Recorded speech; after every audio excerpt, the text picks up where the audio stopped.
Hello, my name is Jason Miller, founder of AAspennow Solutions, and we're about to unlock the power of ServiceNow. I'd like to start off by thanking all 1,741 subscribers globally. If you're new to the channel and you believe in transferring knowledge to those who need it most, please click subscribe. As in the past, I promise not to transfer any of your data to any third party without your consent.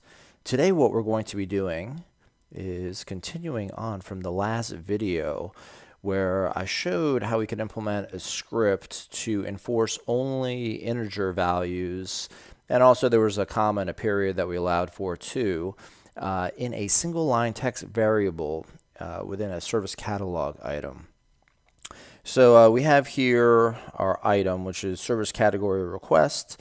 If you recall, the way I got there was to click on maintain items. Here I already have it filtered. You can also type in n space item to get here. If you were to click on this category request, something like this would probably come up in your personal instance. This is out of the box. And here we have our variables. This one here, number, is the one that we've added.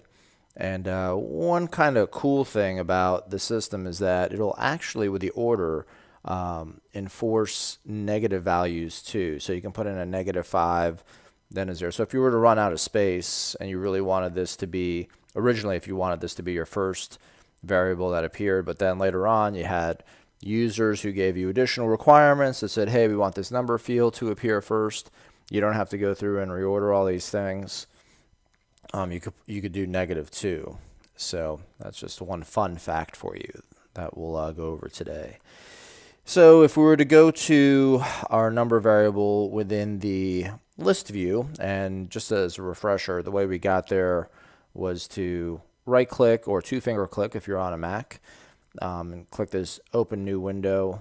It'll bring up something like this.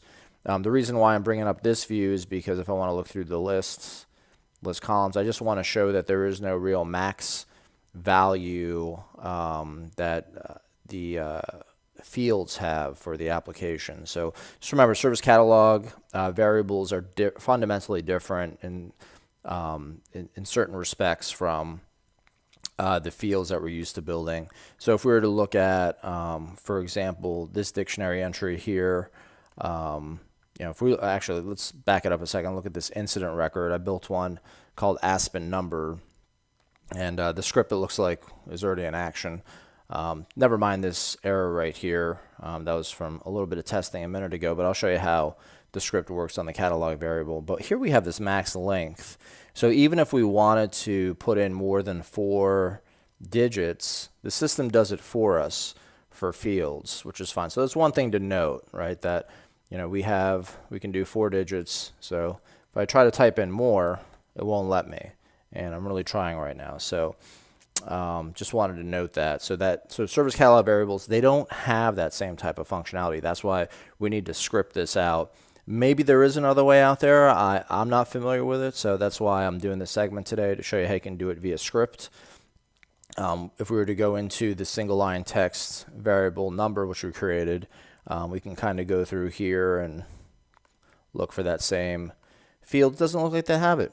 So that's why I'm going to show you how this works today. So here we have our number variable, which is the first one. And now we'll type in, I think I did 4 on this one. So it should be, if I do 5, yeah, there we go. So 4 digits here.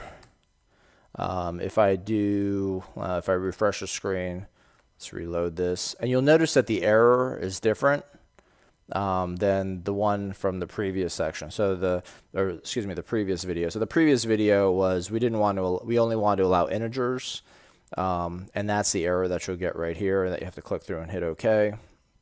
So this one here, if I do 3, if I do 4, it's fine. If I do 5, oh, no go. All right, so that's fine too. Now let's say we wanted to do, now let's take a look at our script first, and then I'll show you an additional item that we can put in here. So I call it number length, applies to a catalog item. Here's our item. It's active, and then our variable name is number, and then this will apply in the item view and then also on the target record. So in this case, it's a record producer. It's going to another table, and it's opening up a record there. And here we're saying variable is number and equals new value. Then if the number length is greater than 4, then we're going to kick out this show field message error that we put in here, and then here's the text that you would add. So again, we put in variable, the message here, and then we have here that's an error. If we want to do equal to, we could do that too. So let's add in that little equal sign there. And let's refresh our screen, because remember, this is a client script, right? So remember, there's a difference between client side and also server side. And right now we're just doing client side, so we have to refresh the screen. So if I do 3, we're going to be good. If I do 4, now it should kick out an error. Boom, and here we go. So just wanted to throw that little wrinkle in there, that if you want to put equals to also, you could do that too. It just depends on your requirements. You know, always, as I've said before, check with your senior developers when you're implementing these solutions, because sometimes, you know, maybe you want to run, maybe not on change, but maybe you want to run on submit. So that would be something that's, you know, structure this a little bit differently. That's our solution for today. My name is Jason Miller, founder of AAspennow Solutions, and we've just unlocked the power of ServiceNow.